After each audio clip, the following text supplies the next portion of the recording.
Hi ಸ್ನೇಹಿತರೆ, welcome back ಅವ್ರ job alert ಇನ್ Kannada YouTube ಚಾನಲ್ಗೆ. ಸ್ನೇಹಿತರೆ, ನಮ್ಮ ಕರ್ನಾಟಕ ರಾಜ್ಯದಲ್ಲಿ SDA, FDA, police constable, PSI, village ಅಕೌಂಟ್ಗೆ ಸಂಬಂಧಿಸಿದೆ ಇನ್ನೂ ಸಾಕಷ್ಟು ನೇಮಕಾತಿಗಳು ಆಗುವುದು ಪ್ರೊಸೆಸ್ ಕೂಡ ಸ್ಟಾಪ್ ಆಗಿದೆ. ಹಾಗಿದ್ರೆ ಆ ನೇಮಕಾತಿಗಳು ಯಾವಾಗ ಆಗ್ತಾವ, ಅದೇ ರೀತಿ ಒಳ ಮೀಸಲಾತಿ ವರದಿ ಎಲ್ಲಿಗೆ ಬಂತು ಎಂಬುದನ್ನು ಇವತ್ತಿನ ಸಂಪೂರ್ಣವಾಗಿ ತಿಳಿಸ್ಕೊಡ್ತೀನಿ. ವಿಡಿಯೋನ ಸ್ಕಿಪ್ ಮಾಡದೆ ಕೊನೆಯವರೆಗೆ ನೋಡಿ. ನೀವೇನಾದರೂ ಮೊದಲ ಬಾರಿಗೆ ನಮ್ಮ ವಿಡಿಯೋ ನೋಡ್ತೀರ ತಪ್ಪದೆ ಒಂದು ಲೈಕ್ ಮಾಡಿ. ಇದೇ ರೀತಿ ಕಂಟಿನ್ಯೂಸ್ ಅಪ್ಡೇಟಿಗೆ ನಮ್ಮ ಚಾನಲ್ ಸಬ್ಸ್ಕ್ರೈಬ್ ಮಾಡಿಕೊಳ್ಳಿ. ಬನ್ನಿ ಸ್ನೇಹಿತರೆ, ಇದಕ್ಕೆ ಸಂಬಂಧಿಸಿದಂತೆ ಸಂಪೂರ್ಣವಾದ ಮಾಹಿತಿಯನ್ನು ತಿಳ್ಕೊಂಡು ಬರೋಣ. ಸ್ನೇಹಿತರೆ, ನೀವೇನಾದರೂ ನಮ್ಮ ಕರ್ನಾಟಕ ಸರ್ಕಾರ ನಡೆಸುವ SDA, FDA, ಅದೇ ರೀತಿ ಪೊಲೀಸ್ ಕಾನ್ಸ್ಟೇಬಲ್, PSI, ವಿಲೇಜ್ ಅಕೌಂಟ್ಗೆ ಇನ್ನೂ ಹಲವಾರು ಸ್ಪರ್ಧಾತ್ಮಕ ಪರೀಕ್ಷೆಗಳಿಗೆ ನೀವೇನಾದರೂ ತಯಾರಿ ನಡೆಸಿದರೆ ಈ ನೋಟ್ಸ್ಗಳು ನಿಮಗೆ ತುಂಬ ಉಪಯುಕ್ತ ಆಗ್ತದೆ. ಹೌದು ಸ್ನೇಹಿತರೆ, ಇವರ ಬಳಿ ಸುಂದರ ಕೈಬರದ ನೋಟ್ಸ್ ಇರ್ತವೆ. ನಮ್ಮ ಕರ್ನಾಟಕ ಸರ್ಕಾರ ನಡೆಸುವ ಎಲ್ಲ ಗೌರ್ಮೆಂಟ್ ಹುದ್ದೆಗಳಿಗೆ ಸಂಬಂಧಿಸಿದಂತೆ ಈ ನೋಟ್ಸ್ಗಳು ಎಲ್ಲವೂ ಕೂಡ ಯೂಸ್ ಆಗ್ತವೆ. ಸ್ನೇಹಿತರೆ, ಇವರ ಬಳಿ ಕರ್ನಾಟಕ ಇತಿಹಾಸ, ಆಧುನಿಕ ಇತಿಹಾಸ, ಪ್ರಾಚೀನ ಇತಿಹಾಸ, ಕರ್ನಾಟಕ ಭೂಗೋಳ, ಭಾರತದ ಭೂಗೋಳ, ಪ್ರಪಂಚದ ಭೂಗೋಳ, ವಿಜ್ಞಾನ ಮತ್ತು ತಂತ್ರಜ್ಞಾನ, ಕರ್ನಾಟಕ ಮತ್ತು ಭಾರತ ಅರ್ಥಶಾಸ್ತ್ರ, ಕನ್ನಡ ವ್ಯಾಕರಣ, ಇಂಗ್ಲೀಷ್ ಗ್ರಾಮರ್, ಅದೇ ರೀತಿ ಕಂಪ್ಯೂಟರ್ ಮತ್ತು ಮಾನಸಿಕ ಸಾಮರ್ಥ್ಯಕ್ಕೆ ಸಂಬಂಧಿಸಿದಂತೆ ನೋಟ್ಸ್ ಇರ್ತಾವೆ. ಯಾರಿಗಾದರೂ ಈ ನೋಟ್ಸ್ಗಳು ಬೇಕಾಗಿತ್ತಂದ್ರೆ ಕೆಳಗಡೆ ಕಾಣುವ ನಂಬರನ್ನು ಸಂಪರ್ಕಿಸಿ ಈ ನೋಟ್ಸನ್ನು ಪಡೆಯಬಹುದು. ಅವರಿಗೆ ನೀವೇನಾದರೂ ₹200 ಪೇ ಮಾಡಿ ಸ್ಕ್ರೀನ್ಶಾಟನ್ನು ಕಳಿಸಿದರೆ ಇವರು ಇದಕ್ಕೆ ಸಂಬಂಧಿಸಿದಂತೆ ಎಲ್ಲ ನೋಟ್ಸ್ PDF ಅನ್ನು ನಿಮಗೆ ಕಳಿಸಿಕೊಡ್ತಾರೆ. ಸ್ನೇಹಿತರೆ, ಇದರ ಜೊತೆಗೆ ಈ ನೋಟ್ಸ್ಗಳನ್ನು ತೆಗೆದುಕೊಂಡ್ರೆ ಈ ನೋಟ್ಸನ್ನು ನೀವೇನಾದರೂ ತೆಗೆದುಕೊಂಡ್ರೆ ಇದರ ಜೊತೆಗೆ ನಿಮಗೆ ಉಚಿತವಾಗಿ PC ಮತ್ತು PSI 60 set old question paper with answer ಇರುವ PDF ಕೂಡ ನಿಮಗೆ ಕಳಿಸಿಕೊಡ್ತಾರೆ. ಯಾರಿಗಾದರೂ ನೋಟ್ಸ್ ಬೇಕಾಗಿದ್ರೆ ಈ ಕೆಳಗಡೆ ಕಾಣುವ ನಂಬರನ್ನು ಸಂಪರ್ಕಿಸಿ ನೀವು ನೋಟ್ಸನ್ನು ಪಡೆದುಕೊಳ್ಳಬಹುದಾಗಿರ್ತದೆ. ಸ್ನೇಹಿತರೆ, ಈ ಒಳ ಮೀಸಲಾತಿಗೆ ಸಂಬಂಧಿಸಿದಂತೆ ವರದಿ ಕೂಡ ಶೀಘ್ರದಲ್ಲಿ ಸಲ್ಲಿಕೆ ಮಾಡುವುದಾಗಿ ನಾಗಮೋಹನ್ ದಾಸ್ ಸರ್ ಅವರು ಕೂಡ ತಿಳಿಸಿರ್ತಾರೆ.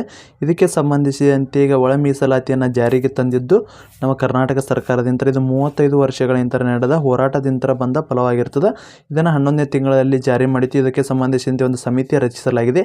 ಅದಕ್ಕೆ ಆ ಸಮಿತಿಯು ಈ ಎಲ್ಲ ಹುದ್ದೆಗಳಿಗೆ ಸಂಬಂಧಿಸಿದಂತೆ ಒಳ ಮೀಸಲಾತಿಗಳನ್ನು ಸರಿಯಾದ ಕ್ರಮದಲ್ಲಿ ಜೋಡಣೆಯನ್ನು ಮಾಡ್ತಾ ಇದೆ. ಪ್ರತಿಯೊಂದು ಹುದ್ದೆಗಳಿಗೆ ಸಂಬಂಧಿಸಿದಂತೆ ಈ ಒಳ ಮೀಸಲಾತಿಯನ್ನು ನೀಡಲಾಗ್ತದೆ.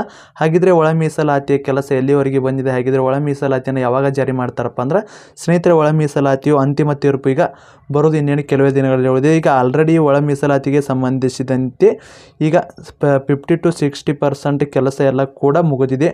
ಹಾಗಿದ್ರೆ ಒಳ ಮೀಸಲಾತಿ ಸಲ್ಲಿಕೆ ಯಾವಾಗ ಆಗ್ತದಪ್ಪ ಅಂದ್ರೆ ನಿಮ್ಮದು ಹತ್ತತ್ರ ಸ್ನೇಹಿತರೆ ಮಾರ್ಚ್ 15ರ ನಂತರ ಅಥವಾ ಮಾರ್ಚ್ ತಿಂಗಳಲ್ಲಿ ನಿಮ್ಮದು ಇದಕ್ಕೆ ಸಂಬಂಧಿಸಿದ ಒಳ ಮೀಸಲಾತಿ ವರದಿ ಸಲ್ಲಿಕೆ ಆಗಬಹುದು. ಅದಕ್ಕಾಗಿ ಯಾರೆಲ್ಲ ಈಗ ಆಲ್ರೆಡಿ ಸ್ನೇಹಿತರೆ ಯಾರ್ಯಾರು ಧಾರವಾಡಕ್ಕೆ ಹೋಗಿ ಸ್ಟಡಿಯನ್ನು ಮಾಡಬೇಕು ಅಥವಾ ಕೋಚಿಂಗನ್ನು ಮಾಡಬೇಕಂತಿದ್ರೆ ಆದಷ್ಟು ಬೇಗ ಹೋಗಿ. ಯಾಕಪ್ಪ ಅಂದರೆ ಇನ್ನೇನು ಎರಡು ತಿಂಗಳಲ್ಲಿ ನಿಮ್ಮದು ನೇಮಕಾತಿ ಕೂಡ ಆಗ್ತದೆ. ಅದಕ್ಕೆ ಕೆಲವೇ ದಿನಗಳಲ್ಲಿ ಈ ನೇಮಕಾತಿಗಳು ಕೂಡ ಆಗ್ತವೆ. SDA, FDA, ಪೊಲೀಸ್ ಕಾನ್ಸ್ಟೇಬಲ್ ಮತ್ತು PSI ಮತ್ತು ಇನ್ನೂ ಹಲವಾರು ಹುದ್ದೆಗಳಿಗೆ ಸಂಬಂಧಿಸಿದಂತೆ ನೇಮಕಾತಿ ಕೂಡ ಆಗ್ತವೆ. ಆದಷ್ಟು ಬೇಗ ಯಾರೆಲ್ಲ ಕೋಚಿಂಗ್ ಹೋಗ್ಬೇಕಂತಿದ್ದಾರೆ ನೋಡಿರಿ, ಆದಷ್ಟು ಬೇಗ ಹೋಗಿ ಕೋಚಿಂಗ್ಗೆ ಹೋಗಿ ನೀವು ಸ್ಟಡಿಯನ್ನು ಮಾಡ್ಬೋದು. ಅಥವಾ ನೀವೇ ಸೆಲ್ಫ್ ಸ್ಟಡಿ ಮಾಡ್ತೀನಿ ಅಲ್ಲಿ ಸೆಲ್ಫ್ ಸ್ಟಡಿ ಕೂಡ ಮಾಡ್ಬೋದು. ಯಾಕಪ್ಪ ಅಂದರೆ ಇನ್ನೇನು 2 ತಿಂಗಳಲ್ಲಿ ನಿಮ್ಮದು ಹೊಸ ನೇಮಕಾತಿ ಕೂಡ ಆಗ್ತಾವೆ.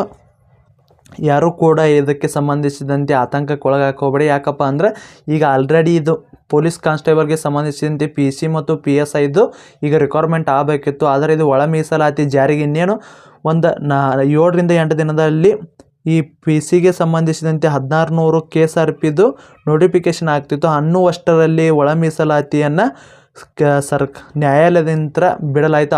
ಅವಾಗಿನಿಂದ ಈ ಒಳ ಮೀಸಲಾತಿ ಎಲ್ಲ ಹುದ್ದೆಗಳಿಗೆ ಸಂಬಂಧಿಸಿದಂತೆ ಒಳ ಮೀಸಲಾತಿಯನ್ನು ಆ್ಯಡ್ ಮಾಡಿದ ನಂತರ ಎಲ್ಲ ಹೊಸ ನೇಮಕಾತಿಗಳು ಆಗ್ಬೇಕಂತ ನ್ಯಾಯಾಲಯದಿಂದ ಆದೇಶ ಬಂದ ಕಾರಣಕ್ಕೆ ಎಲ್ಲ ನೇಮಕಾತಿಗಳನ್ನು ಎಲ್ಲಿಗಿದ್ದ ನೋಡ್ರೆ ಅಲ್ಲಿಗೆ ಸ್ಟಾಪ್ ಮಾಡಲಾಯಿತು. ಅದಕ್ಕಾಗಿ ಇನ್ನೇನು ವರದಿ ಸಲ್ಲಿಕೆ ಆದ ನಂತರ ವರದಿ ಸಲ್ಲಿಕೆ ಆದ ನಂತರ ಪ್ರತಿಯೊಂದು ಹುದ್ದೆಗಳಿಗೆ ಸಂಬಂಧಿಸಿದ ಸಾಕಷ್ಟು ರೀತಿ ನಮ್ಮ ಸರ್ಕಾರದಲ್ಲಿ ಸಾಕಷ್ಟು ನೇಮಕಾತಿಗಳಾಗ್ತಾವೆ. ಯಾರ್ಯಾರು ಇನ್ನೂ ಸ್ಟಡಿ ಮಾಡ್ತಿಲ್ಲ ಆದಷ್ಟು ಬೇಗ ಸ್ಟಡಿಯನ್ನು ಮಾಡಿದೆ ಅಂತ ಹೇಳ್ತಾ ಸ್ನೇಹಿತರೆ, ಈ ಸಾರಿ ಆದರೂ ಕೂಡ 2025ರಲ್ಲಿ ಸಾಕಷ್ಟು ನೇಮಕಾತಿಗಳಾಗ್ತಾವೆ. ಒಂದಿಲ್ಲ ಒಂದು ನೇಮಕಾತಿಯಲ್ಲಿ ಸೆಲೆಕ್ಷನ್ ಪಕ್ಕ ಆಗ್ತೀರ. ಅದಕ್ಕಾಗಿ ಸ್ಟಡಿ ಯಾರು ಮಾಡ್ತಿಲ್ಲ ಸರಿಯಾಗಿ ಸ್ಟಡಿ ಮಾಡಿ ಅಂತ ಹೇಳ್ತಾ ಸ್ನೇಹಿತರೆ, ಇನ್ನೇನು ಕೆಲವೇ ದಿನಗಳಲ್ಲಿ ಸಾಕಷ್ಟು ನೇಮಕಾತಿಗಳು ಕೂಡ ಆಗ್ತಾವೆ. ಯಾರಾದರೂ ಕೂಡ ಈಗ ಧಾರವಾಡ ಬಿಟ್ಟು ನಾವು ಮನೆಗೆ ಹೋಗೋಣ, ಯಾಕಂದ್ರೆ ಈಗ 1 ವರ್ಷ ಕೂಡ ಕಳೆದು ಹೋಯಿತು, ಸರಿಯಾದ ರೀತಿಯಲ್ಲಿ ನೇಮಕಾತಿ ಆಗ್ತಿಲ್ಲ. ಅದೇ ರೀತಿ 2020ರಿಂದ ಕೇವಲ 1 ಅಥವಾ 2 ನೇಮಕಾತಿಗಳು ಮಾತ್ರ ಆಗಿವೆ. ಕೇವಲ ಒಂದು PDO ನೇಮಕಾತಿ ಇದೆ, ವಿಲೇಜ್ ಅಕೌಂಟ್ದು. ಅದೇ ರೀತಿ PCಗೆ ಸಂಬಂಧಿಸಿದ 2 ನೇಮಕಾತಿಗಳು ಮಾತ್ರ ಆಗಿರ್ತಾವೆ. ಪ್ರತಿ ವರ್ಷ PCಗೆ ಸಂಬಂಧಿಸಿದಂತೆ ಏನಿಲ್ಲ ಅಂದ್ರೆ ಒಂದು ಸಿವಿಲ್ ಪಿ ಸಿ ಮತ್ತು ಅದೇ ರೀತಿ DRO KSRP ಪ್ರತಿ ವರ್ಷ ಕೂಡ ಆಗ್ತಿದ್ದು, ಅದೇ ರೀತಿ ಒಂದು ವರ್ಷದಲ್ಲಿ ನೇಮಕಾತಿ ಕೂಡ ಮುಗಿತಿದ್ದು.